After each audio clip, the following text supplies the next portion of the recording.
अरे भैया, थोड़ा तेज तेज चलिए ना, बहुत भूख लगी है। पूरा दिन खेतों में काम कर करके मुझे भी बहुत भूख लगी है। तो आज किसकी बीवी बनाएगी? मेरी बीवी बनाएगी ना। अच्छा ठीक है। 3 भाई और तीनों की बीवी। तीनों भाई खेतों में मजदूरी करते हैं और दोपहर को घर पर जाकर खाना खाते हैं। घर पर बारी बारी से खाना बनाने का एक नियम है। आज बड़ी बहू तो कल मंजली और परसों छोटी। आज छोटी बहू की बारी है। छोटी, हम मंदिर जा रहे हैं पूजा करने के लिए। ठीक है दीदी। बेटी सुनो बेटी, शरीर में खुजली हो रही है बेटी। कौन हो आप बाबा? आपको क्या चाहिए? मैं भिखारी हूँ बेटी। ये देखो तेल साबुन ना लगाने की वजह से मेरे शरीर में बहुत खुजली हो रही। देखो, वो मुझे थोड़ा सा तेल दोगी? तेल लगाकर तालाब में डुबकी लगाने से अगर खुजली थोड़ी कम हो जाए तो। ठीक है, आप रुकिए, लीजिए। अच्छे से तेल लगाकर नहा कर आइए और यहीं पर खाना खाकर जाइए बाबा, वरना इस घर का मंगल होगा। ठीक है बेटी, आता हूँ। तालाब में जाकर तेल लगाकर नहा लेता है भिखारी। उसके बाद कुछ अरबी के पत्ते तोड़कर लकड़ी लगाकर तैयार करता है थाली। तेल की कटोरी और पत्ते की थाली हाथ में लिए लौट आता है। रसोई घर की खिड़की में बैठती है। आइए बाबा। ये क्या, पत्ता लेकर क्यों आए हैं? मैं थाली देती हूँ, रुकिए। नहीं बेटी, तुम इसी में थोड़ा दाल चावल दे दो, खाकर संतुष्ट हो जाऊंगा। अच्छा ठीक है, और थोड़ा सा चावल दूं बाबा? नहीं बेटी नहीं, पेट और मन दोनों भर चुके हैं। तुम्हारा कल्याण हो बेटी। तुम्हारा बनाया खाना खाकर सबका मन और पेट संतुष्ट हो जाए बेटी। जाने से पहले उस पत्ते की थाली को कूड़ेदान में ना फेंककर रसोई के ऊपर रख देती है। थोड़ी देर बाद तीनों भाई खाना खाने आते हैं। खाना दे दो। छोटी बहू आसन लगाकर तीनों भाइयों का खाना परोसती है। आह, तुम्हारे हाथों में तो जादू है छोटी बहू। आप लोगों को अच्छा लगा?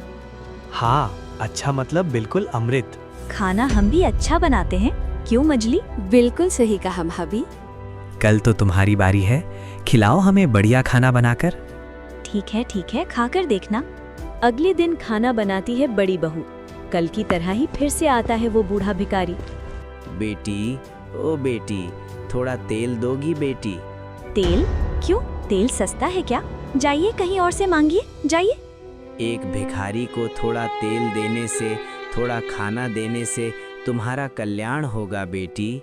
अरे क्या मुसीबत है, बस मांगे ही जा रहा है। ये लो तेल। तुम्हारी किस्मत अच्छी है कि तुम्हें मारकर नहीं भगा रही हूँ। निकलो यहाँ से, अभी मुझे खाना बनाना है। जाता हूँ बेटी, जाता हूँ, लेकिन जिनके लिए तुम आज खाना बना रही हो, आज उनको खाना नहीं मिलेगा।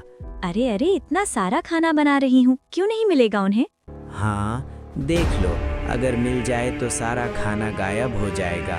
क्या कुछ भी बोलता है। समय बीतता है। खाना बनाते बनाते भिखारी की बात भूल जाती है बड़ी बहू। खाना दो जल्दी। हाँ, बैठ जाइए, आसन लगा देती हूँ। छोटी बहू की तरह आज भाभी भी हमें खाना खिलाकर मुग्ध करने वाली है। हाँ, सही कहा देवर जी। थोड़ा इंतजार कीजिए, ला रही हूँ। ये क्या हुआ? अरे बाप रे, पतीला तो खाली है। पूरे दिन इतने प्यार से खाना बनाया, कहाँ चला गया?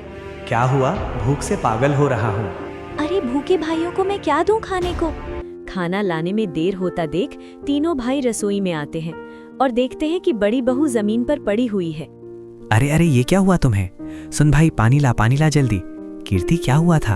आप सबके लिए पूरे दिन इतनी मेहनत से खाना बनाया, लेकिन रसोई में आकर देखा तो सारे पतीले खाली थे। आह, अब ये तुम क्या बकवास कर रही हो? दरअसल तुमने खाना बनाया ही नहीं है। मतलब क्या कहना चाहते हैं? मैं झूठ बोल रही हूँ क्या? अगर खाना बनाती तो उसका कोई सबूत तो होता। भैया, अभी ये सब रहने दीजिए, मैं जाकर बाजार से दही, केला और चूड़ा लेकर आता हूँ। हाय हाय हाय हाय हाय, ये क्या हो गया? हाँ, ये ठीक रहेगा। सबको कुछ खाना तो है ना। अगले दिन मंजली बहू की बारी थी। बेटी, ओ बेटी। कौन है? क्या चाहिए? मैं गरीब भिखारी हूँ बेटी, थोड़ा तेल दोगे? तेल लगाकर नहाऊंगा मैं, त्वचा फट रही है मेरी। अरे बाप रे बाप, भिखारी का शौक तो देखो।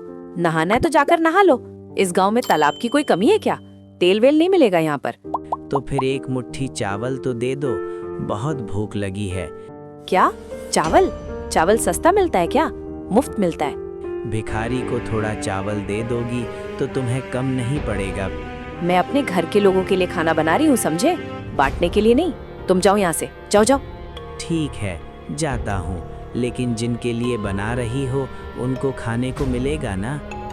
समय बीतता है, भिखारी की बातें भूलकर खाने में ध्यान लगाती है मंजली बहू। पहले की तरह तीनों भाई आकर खाना मांगते हैं। उन्हें आसन लगाकर बिठाती है मंजली बहू। अरे बाप रे बाप रे बाप, ये क्या? सब कुछ राख कैसे बन गया? हाँ, ये क्या सत्यानाश हो गया? सुनिए जल्दी। क्या हुआ? राख? इतना सारा राख? ये देखिए, आप लोगों के लिए चावल मीट बनाया था, सब राख। ये जरूर छोटी की चाल है। वो जरूर कुछ ना कुछ कर रही है। कल मेरा खाना गायब हो गया, आज मछली का खाना राख हो गया। आप ये क्या कह रही है दीदी?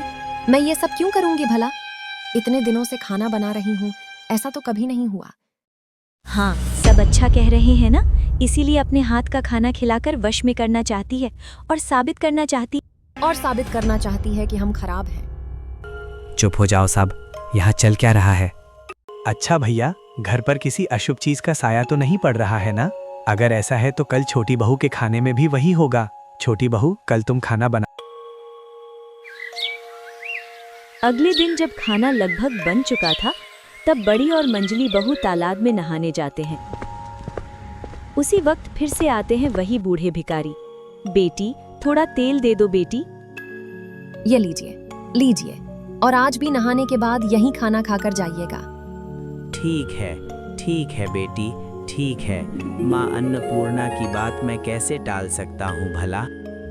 पहले दिन की तरह भिखारी नहाने के बाद पत्ते में खाना खाते हैं। उसके बाद उस पत्ते को ऊपर रखकर चले जाते हैं।